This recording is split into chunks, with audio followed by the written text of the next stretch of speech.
Haleluya, buat hari yang indah ini.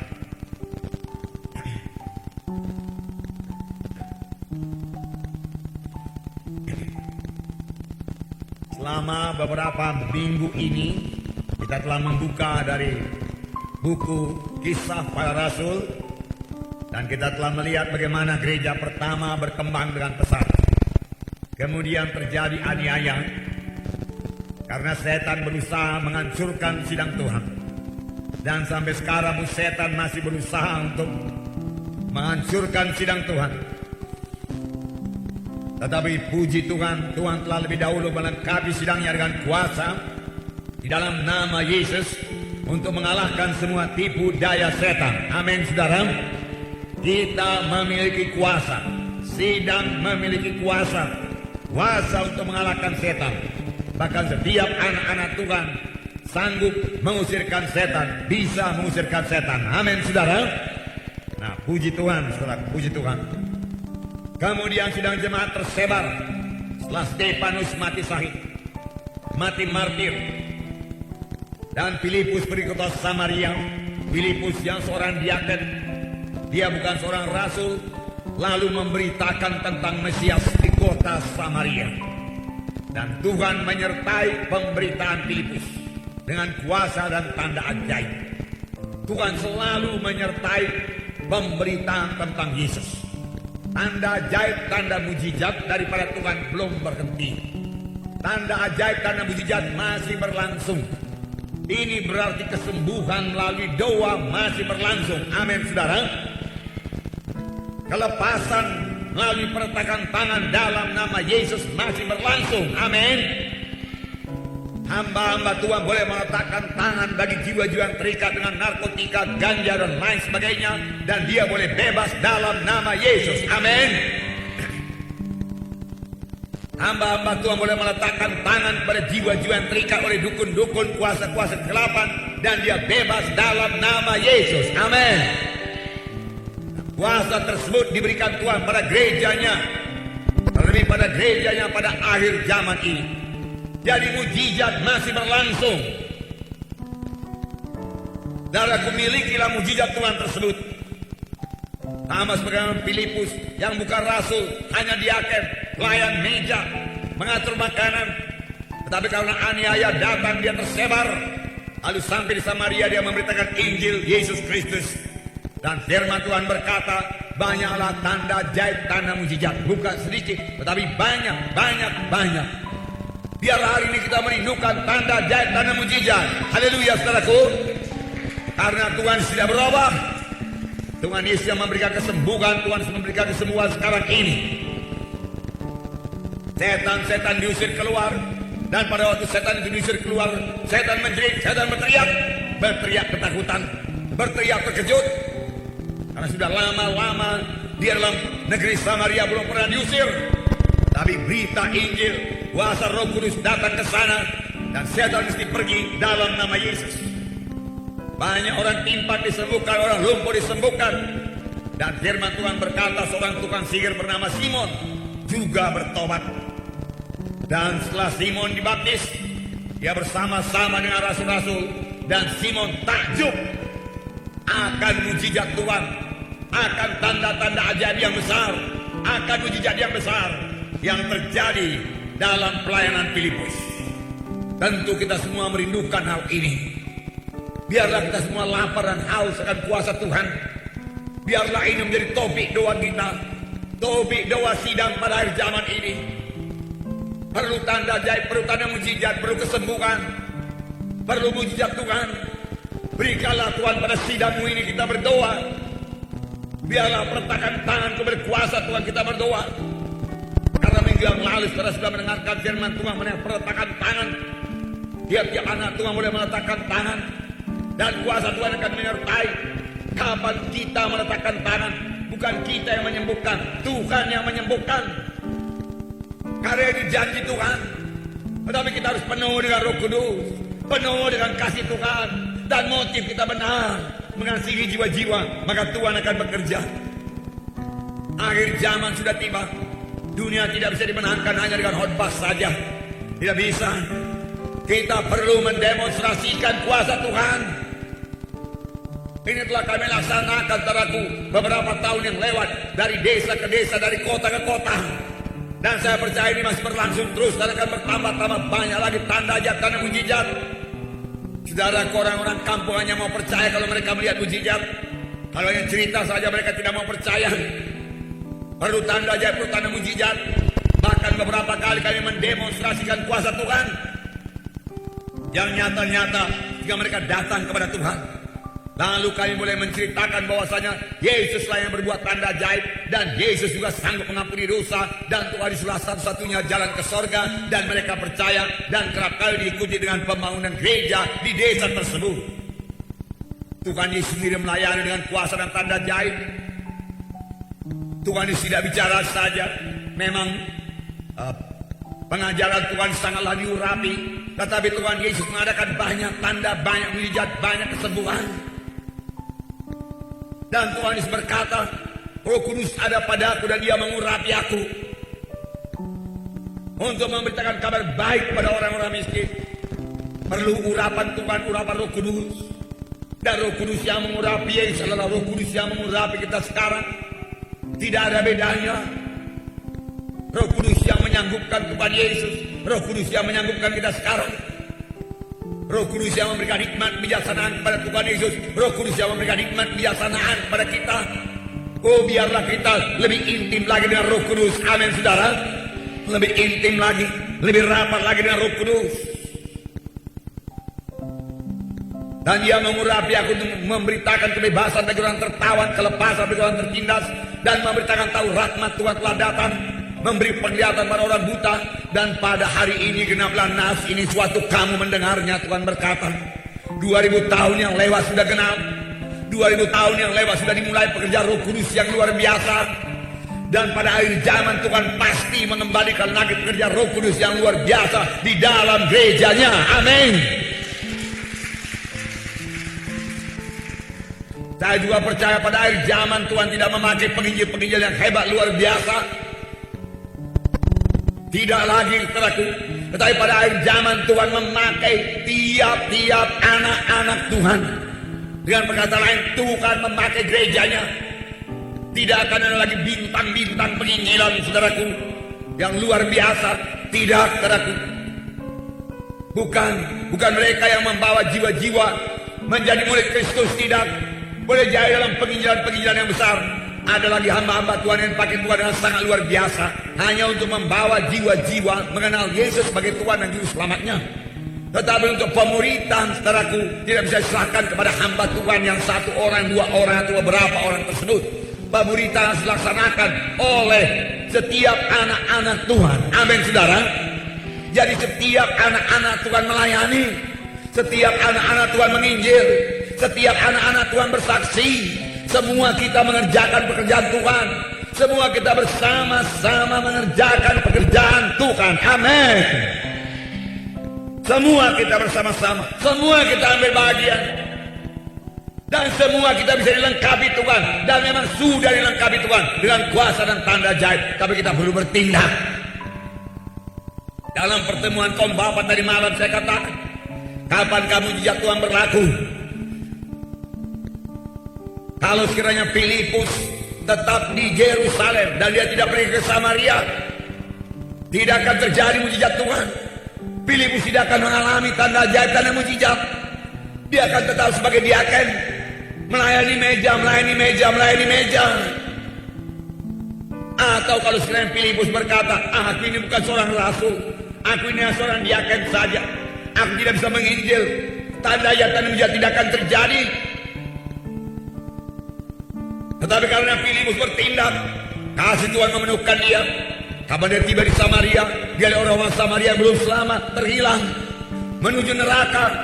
Hatinya tergerak oleh belas kasihan, dan dia kabarkan berita-berita tentang Yesus. Dan segera Tuhan meneguhkan dengan kuasa dan tanda ajaib. Orang lumpuh, orang timpang berjalan. Demikian juga kita. Kapan kita mulai mengunjungi, kapan kita mulai menginjil, kapan kita mulai menyaksikan Yesus, menyaksikan kuasa Tuhan sudah kita terima. Roh Kudus sudah bekerja di situ.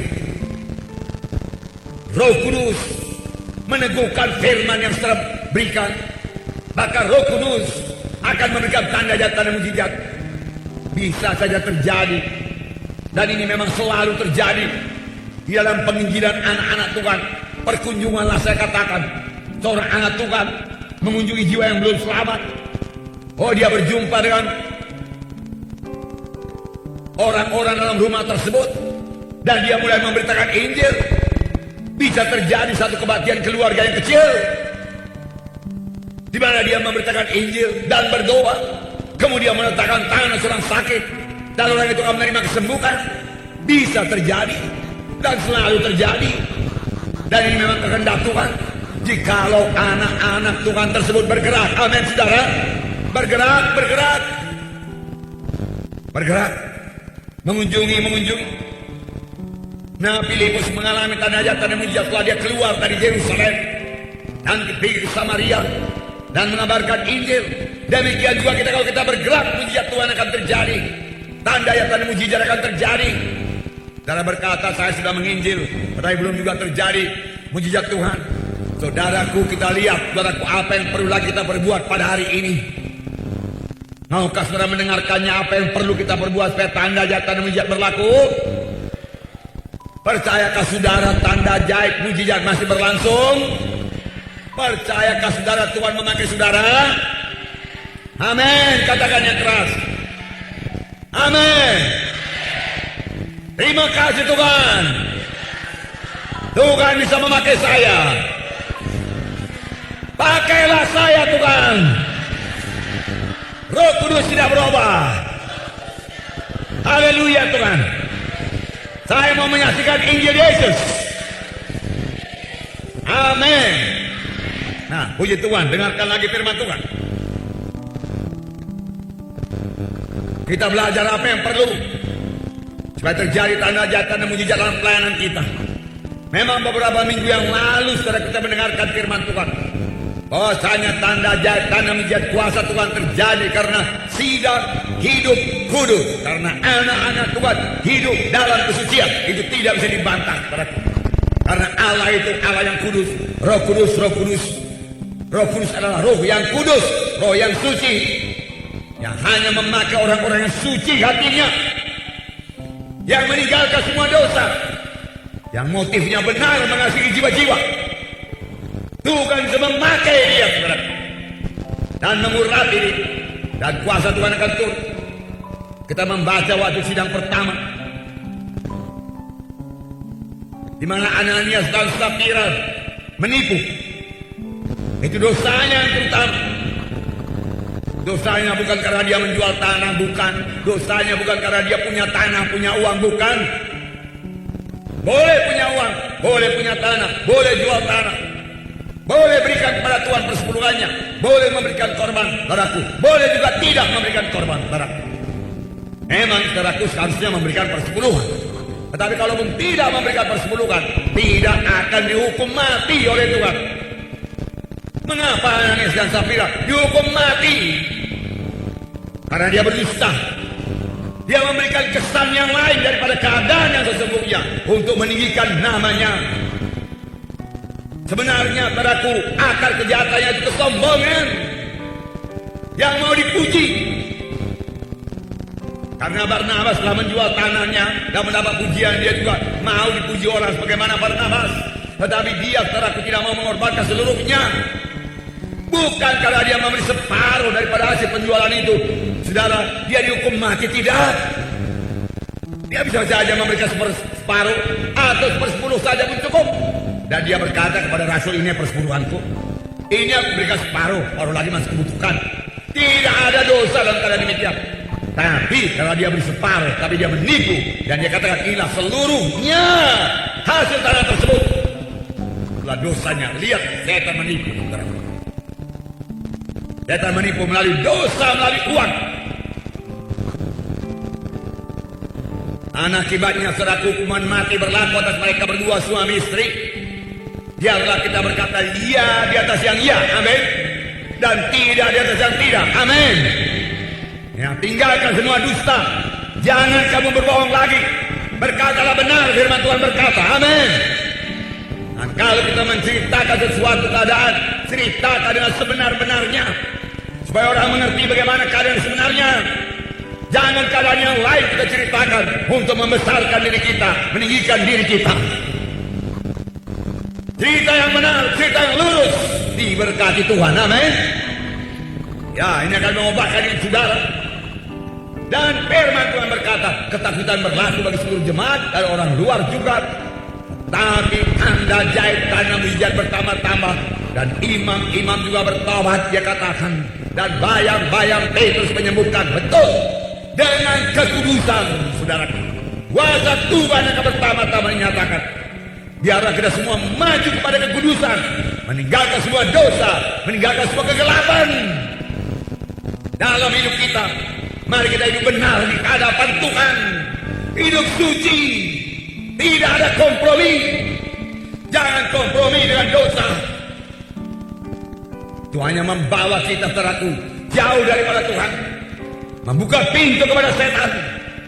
Jangan kompromi dengan ada di tiada kegelapan.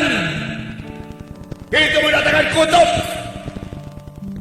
Waktunya lah saudara Tuhan memberkati anak-anaknya pada akhir zaman ini. Tapi buangkan semua halangan-halangan yang menutup berkat Tuhan tersebut. Biar berkat Tuhan berlaku sepenuhnya bagi anak-anak Tuhan yang hidup kudus. Tapi hari ini kita lihat satu lagi yang perlu untuk menurunkan kuasa dan tanda ajaib dalam pelayanan kita. Kisah 8 ayat 26 sampai 40. Mari sama-sama kita membaca. Kisah 8 ayat 26. Saya baca satu ayat, terbaca satu ayat. Kisah 8 ayat 26. Saya membacakan satu ayat, terbaca satu ayat. Kemudian berkatalah seorang malaikat Tuhan kepada Filipus, katanya, bangunlah dan berangkatlah ke sebelah selatan menurut jalan yang turun dari Yerusalem ke Gaza. Jalan itu jalan yang sunyi.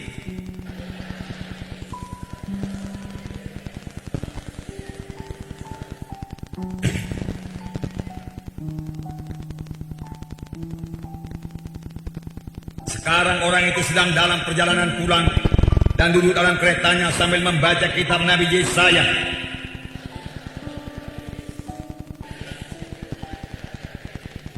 Filipus segera ke situ dan mendengar sida-sida itu sedang membaca kitab Nabi Yesaya. Kata Filipus, mengertikah Tuhan apa yang Tuhan baca itu?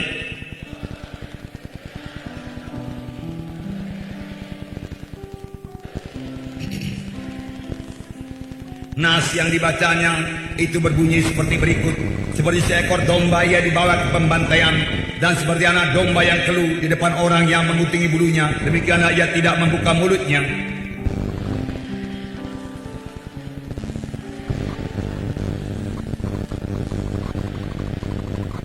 Maka kata sida-sida itu kepada Filipus, aku bertanya kepadamu tentang siapakah Nabi berkata demikian, tentang dirinya sendiri atau tentang orang lain?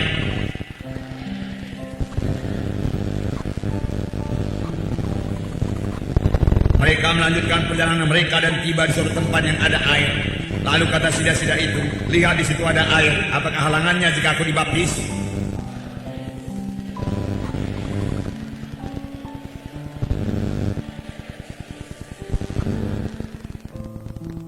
Lalu orang Ethiopia itu menyuruh menghentikan kereta itu, dan keduanya turun ke dalam air.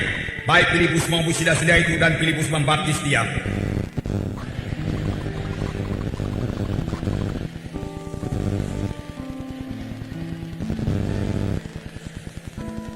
Tapi ternyata Filipus ada di Asdod. Dia berjalan melalui daerah itu dan memberitakan Injil di semua kota sampai ia tiba di Kaisaria. Sampai di situ dulu. Di sini kita melihat pelayanan Filipus yang berkemenangan lagi. Setelah terjadi kebauan rohani di Samaria, banyak orang diselamatkan, setan-setan diusir, tanda ajaib tanda mujizat. Filipus berhasil lagi membawa seorang sida-sida, yaitu kepala perbendaharaan negeri Ethiopia, dan sekaligus membaptiskannya dalam air, dalam baptisan selam. Karena firman Tuhan berkata ketika turun dalam air, lalu Filipus membaptiskan dia. Perjanjian baru hanya mengenal satu baptisan, yaitu baptisan selam. tambah baptisan Roh Kudus. Di manakah kunci daripada keberhasilan Filipus ini? Perlu kita miliki. Di samping yang sudah kita miliki karena sudah kita dengarkan daripada firman Tuhan 2 minggu yang lalu, yaitu kita harus kudus supaya kuasa Tuhan dinyatakan.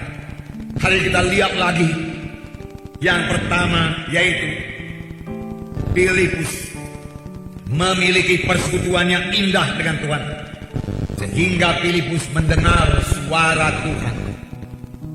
Filipus memiliki persekutuan yang intim dengan Tuhan. Persekutuan, relationship, hingga dia bisa berfellowship, bersekutu dengan Tuhan. Banyak kali hal seperti ini tidak dimiliki oleh anak-anak Tuhan maupun hamba-hamba Tuhan. Filipus jelas mendengarkan suara Tuhan.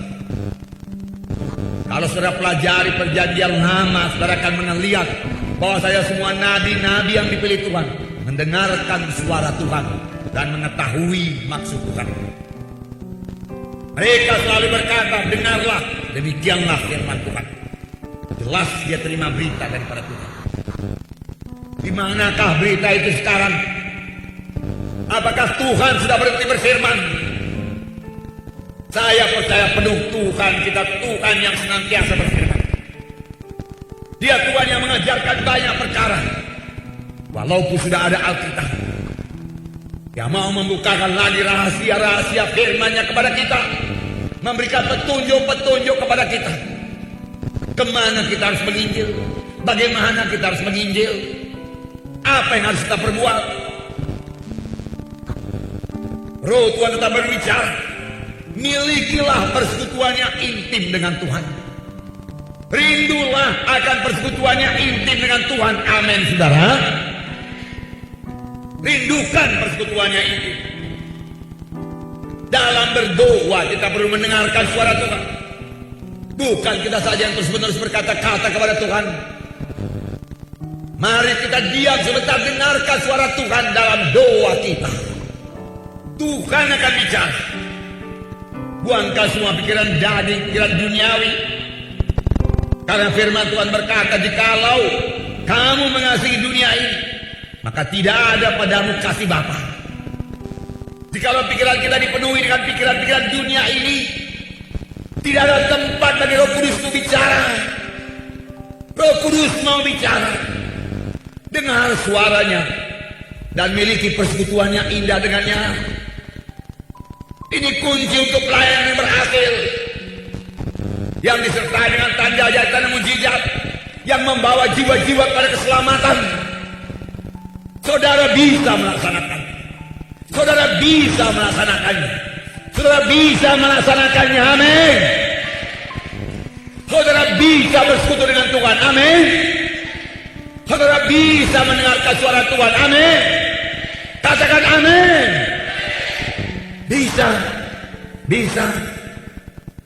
Lihat di sini dikatakan dalam ayat 26 dikatakan, seorang malaikat Tuhan berkata kepada Filipus, bangunlah dan berangkatlah ke sebelah selatan menurut jalan yang turun dari Yerusalem ke Gaza.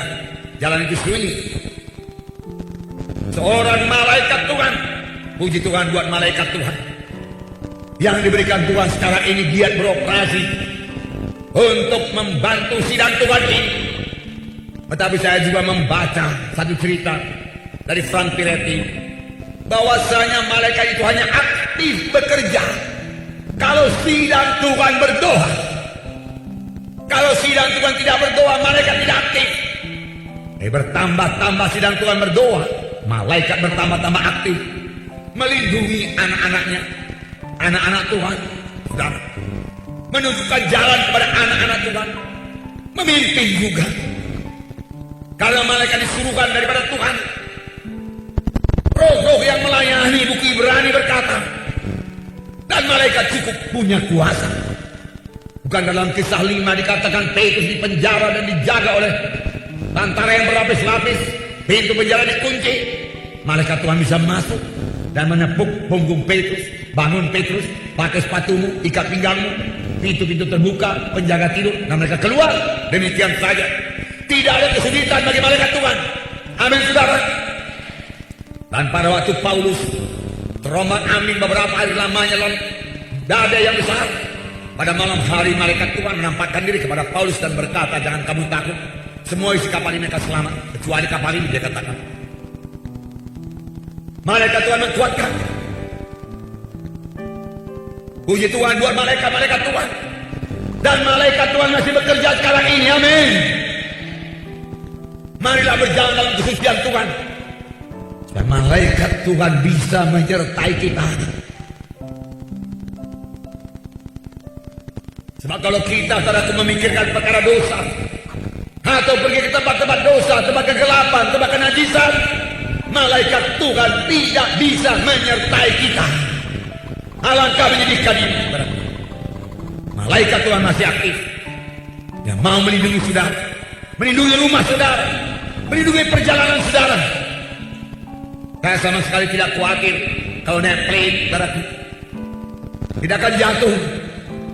Karena saya percaya satu malaikat sanggup menatang Boeing yang besar itu, saudaraku, ataupun Airbus yang besar itu. Cukupkah kuasa malaikat menatangnya? Cukupkah kuasa malaikat mengangkat plane yang besar itu? Cukup? Cukup. Cukup. Jangan khawatir. Saya percaya kalau saya naik mobil juga, kalau malaikat Tuhan, kalau boleh mengatur semua, sehingga saya tidak mendapat bahaya dari orang-orang yang ugal-ugalan di jalan atau yang mabuk-mabuk di jalan. Tidak. Malaikat Tuhan menyingkirkan semuanya. Memang saya juga tidak bisa ugal-ugalan pula bawa mobil. Tidak. Harus semua dikerjakan dalam Roh Tuhan. Amin. Kita juga harus mengasihi pemakai jalan yang lain, maka Tuhan akan memberkati kita dan malaikat Tuhan boleh duduk di samping kita. Amin. Haleluya. Dan kita boleh bersekutu terus dengan Tuhan. Filipus mendengar suara malaikat Tuhan. Berarti dia mendengar suara Tuhan walaupun tidak langsung. Begitu intim Filipus dengan Tuhan. Kemudian dalam ayat 29 dikatakan, lalu kata Roh kepada Filipus, pergilah ke situ dan dekatilah kereta itu. Simpel. Roh Kudus berkata, waktu Filipus melihat kereta itu, pergilah ke situ, dekatilah kereta itu. Begitu Roh Kudus bicara, dan Filipus patuh, Filipus patuh, Filipus patuh. Amin. Dari cerita ini juga kita mengerti, pada waktu malaikat Tuhan berkata kepada Filipus, pergilah ke jalan menuju ke Gaza. Kita tahu Filipus segera patuh, bukan berlambat-lambatan. Kalau Filipus membuang-buang waktu, kereta sudah lewat. Tapi dia tidak membuang-buang waktu, segera patuh. Tidak bimbang, tidak ragu-ragu. Walaupun di Samaria kebauan rohani sedang berlangsung, Tuhan berkata tinggalkan sebentar, dan dia tinggalkan pergi ke jalan menuju ke Gaza. Patuh, patuh, patuh. Nah, kemudian dia lihat sida-sida itu, membaca kitab Nabi Yesaya, mengertikah Tuhan apa yang Tuhan baca itu? Bagaimana saya mengerti kalau tidak ada yang menerangkan kepada saya?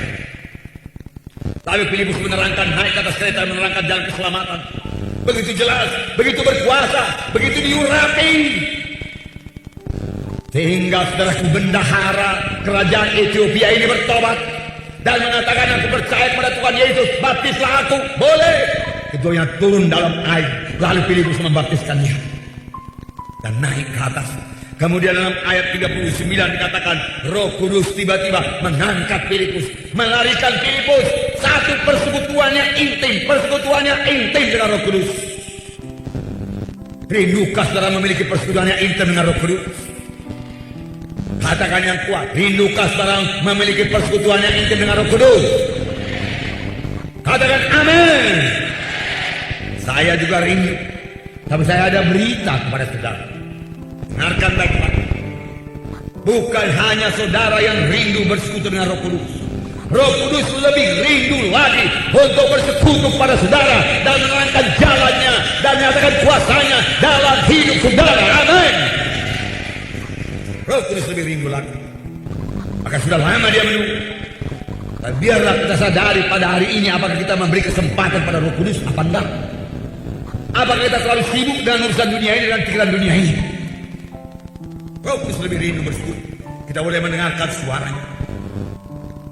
Pada waktu Adam dan Hawa jatuh pada dosa, Tuhan masih datang dalam Taman Eden.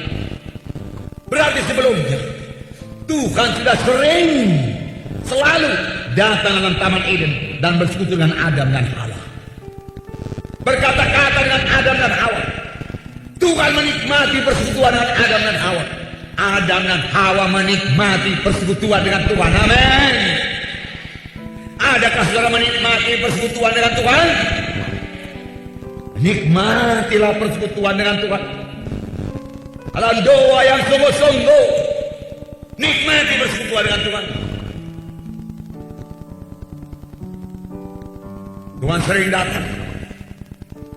Inilah maksud Tuhan menciptakan Adam dan Hawa, untuk dapat bersekutu dengan Tuhan. Tuhan menciptakan Adam dan Hawa bukan supaya Adam dan Hawa terus-menerus kerja keras di Taman Eden, membersihkan Taman Eden. Bukan itu yang terutama. Bukan terutama mengurus Taman Eden, tapi untuk bersekutu dengan Tuhan, berkata-kata dengan Tuhan, punya hubungan yang baik dengan Tuhan. Amin. Dahulu dosa memisahkan kita dengan Tuhan. Firman Tuhan berkata, bukan tanganku terlalu pendek untuk menolong engkau, bukan telingaku terlalu berat mendengarkan doamu, tapi dosamu serupa dinding memisahkan aku dengan engkau. Sehingga kita tidak bisa bersekutu dengan Tuhan. Sehingga doa kita melayang-layang. Tetapi sesudah selamat, dosa itu dicabut, dinding itu dicabut, dan mulai saat kita bisa bersekutu dengan Tuhan. Oh, pakailah ini terus dalam hidup saudara, senantiasa bersekutu dengan Tuhan. Amin. Amin, saudara. Bersekutu dengan Tuhan. Inilah saatnya. Saudara akan sangat dikuatkan kalau saudara bersekutu dengan Tuhan. Saudara akan disegarkan tiap kali saudara bersekutu dengan Tuhan. Saudara akan mengerti, menyambut maksud Tuhan kalau saudara bersekutu dengan Tuhan. Bersekutu dengan Tuhan. Bagus bekerja buat Tuhan. Bagus bersaksi, bagus. Bagus melayani, bagus. Bagus mengusir setan. Tapi kalau hanya kerja terus menerus, Tuhan tidak suka. Tuhan mau kita bersekutu dulu dengan Tuhan dan menerima petunjuk Tuhan. Bagaimana kita mengerjakan pekerjaan Tuhan. Lalu kita mulai melayani, menginjil, meletakkan tangan orang sakit, berdoa, dan lain sebagainya. Ini nomor satu persekutuan. Yesus punya persekutuan yang erat dengan Bapaknya. Tuhan Yesus berkata, aku dan Bapa itu satu adanya. Aku hanya mengatakan apa yang dikatakan oleh Bapakku. Aku melihat apa yang dikerjakan Bapakku. Dan Tuhan berdoa, jadikanlah mereka itu satu Bapa, sama sebagaimana kita satu adanya. Intim, rapat sekali persekutuan Yesus dengan Bapaknya. Tidak heran pelayanan Tuhan sertai dengan kuasa dan tanda jahit. Bisakah kita memiliki hidup seperti ini? Bisakah kita memiliki hidup seperti ini? Rindukah saudara hidup seperti ini? Inilah seharusnya gaya hidup anak-anak Tuhan. Gaya hidup yang bersekutu dengan Tuhan. Gaya hidup yang mendengar suara Tuhan. Gaya hidup yang berkata-kata dengan Tuhan. Gaya hidup yang membuka hati kepada Tuhan. Yang memikirkan perkara-perkara rohani. Sehingga Tuhan bisa bicara kapan saja. Dan kita bisa mematuhi suara Tuhan, mematuhi suara Tuhan. Karena Tuhan juga waktu dalam dunia ini teraku. Dia dalam keadaan tubuh manusia. Dia meninggalkan kemuliaannya di sorga. Dia bisa bersekutu dengan Bapaknya. Dia satu dengan Bapaknya. Dia mengerti menyambut kehendak Bapaknya. Dia tahu apa yang diperbuat Bapaknya. Oh, milikilah persekutuan yang indah dengan Tuhan. Amin.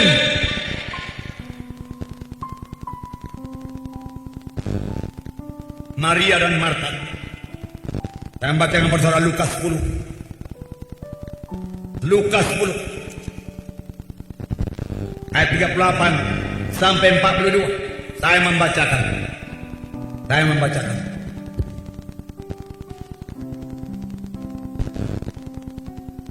Ketika Yesus dan murid-muridnya dalam perjalanan, tibalah ia di sebuah kampung.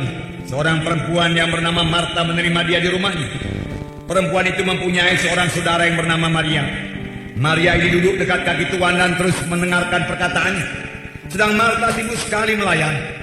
Ia mendekati Yesus dan berkata, "Tuhan, tidakkah engkau peduli bahwa saudaraku membiarkan aku melayani seorang diri? Suruhlah dia membantu aku." Tetapi Tuhan menjawabnya, "Marta, Marta, engkau khawatir dan menyusahkan diri dengan banyak perkara. Tetapi hanya satu saja yang perlu. Maria telah memilih yang terbaik, yang tidak akan diambil daripadanya." Marta sibuk sekali melayani. Marta cinta kepada Tuhan Yesus. Dia mau melayani Tuhan Yesus, menyediakan makanan bagi Tuhan Yesus. Marta kerja keras, terburu-buru, capek. Saudara, menyediakan makanan pada zaman Marta ini, pada zaman Tuhan, selain daripada menyediakan makanan seperti pada zaman sekarang ini. Pada zaman sekarang ini saudara boleh beli saudaraku daging di pasar, atau kalau sudah ada di rumah boleh ambil daging daripada peti es. Bahkan yang modern saudaraku, ya, di rumahnya bukannya kompor yang ada saudaraku, dia juga punya microwave saudaraku yang bisa mengerjakan pekerjaan dengan lebih cepat lagi. Masukkan saja makanan ke sana jadi masak. Tunggu 15 menit masak. Tapi pada waktu itu kalau Marta menyembelih domba, dia harus sembelih dahulu domba, lalu dikuliti lagi domba itu saudaraku. Lalu mulai ditumbuk bumbu-bumbunya semua. Bukan seperti sekarang ini. Kalau saudara mau bikin rendang sekalipun gampang. Saya sendiri bisa masak rendang saudara. Mengapa? Karena bumbunya sudah sedia, dagingnya sudah dipotongin. Supermarket sana saudara. Saya beli rendang setengah kilo, bumbunya juga berikan setengah kilo. Kalau santannya juga berikan. Siap. Madap. Cuci sebentar, masukkan kuali saudaraku, masukkan semua bumbunya. Sudah. Tambah secukupnya, tutup, pasang apinya saudara. Tunggu setengah jam, matang saudara. Waktu itu nggak begitu saudaraku. Dombanya dikulitin dulu, disembelih, lalu dibakar, lalu mulai dipotong-potong, bumbunya ditumbuk dulu, saudaraku, ditumbuk. Lalu tidak ada beli dulu ke gede, tidak ada kompor gas, apa yang ada kayu api, sibuk masak, saudara, melayani, keringatan, saudara. Rambutnya barangkali sudah aut-autan, dan kemudian ketika dia lewat, dia lihat Maria duduk di bawah kaki Tuhan Yesus,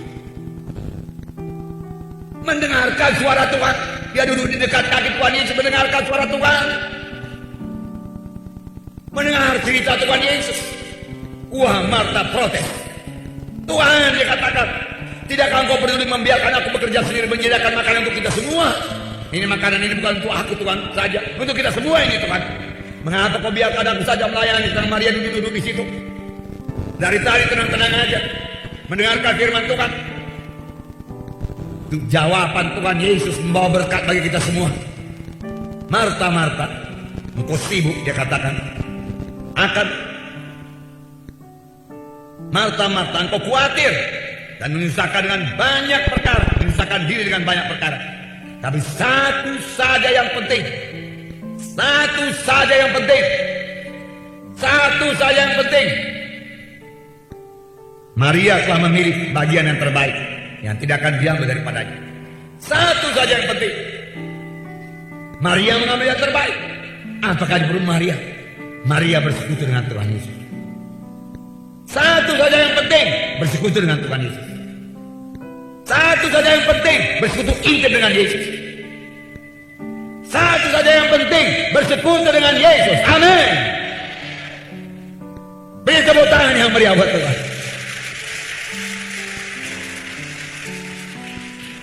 Justru yang penting ini banyak kali ditinggalkan oleh anak-anak Tuhan. Tuhan berkata itu yang penting. Hanya orang mengerjakan pekerjaan Tuhan tanpa mencari dahulu persekutuan dengan Tuhan.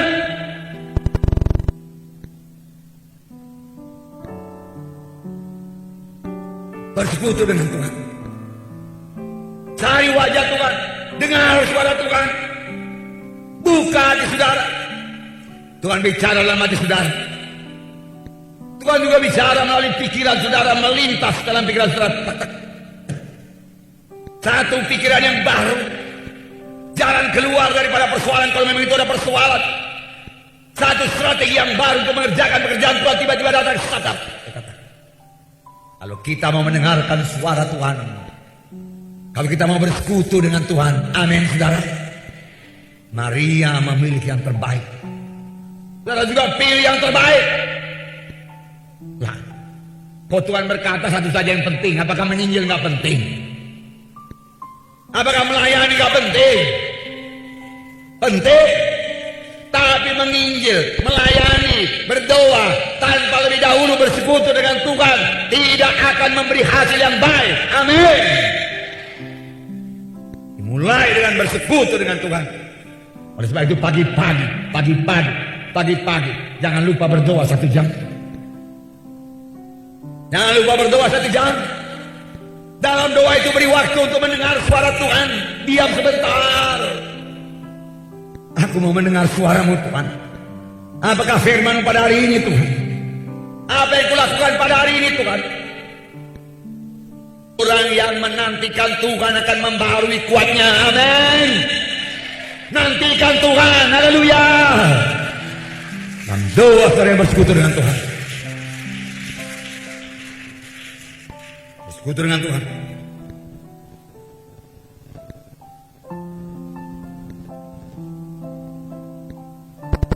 Dan kemudian saudara Maria dan Marta meninggal dunia. Apa yang terjadi? Marta berdoa, Maria berdoa. Doa Marta dijawab Tuhan, doa Maria dijawab Tuhan. Tapi doa Maria menurunkan kuasa Tuhan. Doa orang yang intim bersekutu dengan Tuhan menurunkan kuasa Tuhan. Amin.